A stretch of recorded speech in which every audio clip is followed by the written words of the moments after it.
আমি আমার মার কাছ থেকে শিখছি এটা।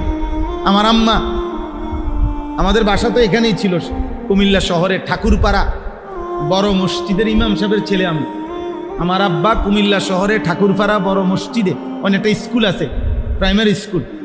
আব্বা 43 বছর এই মসজিদে ইমামতি করছে, এক টানা এক মসজিদ। আমার আব্বা, আমি ওনার ছেলে। ও প্রাইমারি স্কুলের ছাত্র, আমি ছিলাম এই ঠাকুরপাড়া।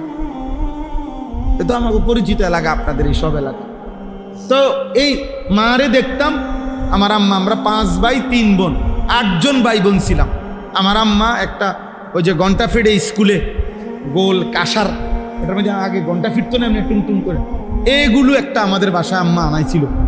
এই প্রত্যেক দিন মা, আমরা ভাই বোনরা ঘুমাইতাম যে রুমেই, এ মা দরজার সামনে এই বেল, এই ঘন্টা এটা দিয়া এই বেল ফিরা টুং টুং টুং টুং টুং টুং করে যতক্ষণ না উঠতাম।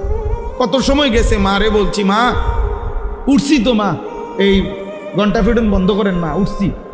মাই বলতো না ফুত, এইসব কথা কইলে হইতো না, শোয়ার থেকে উঠছি কইলে হইতো না, উঠো লাইট জ্বালাও, দরজা খোলো, বাইর।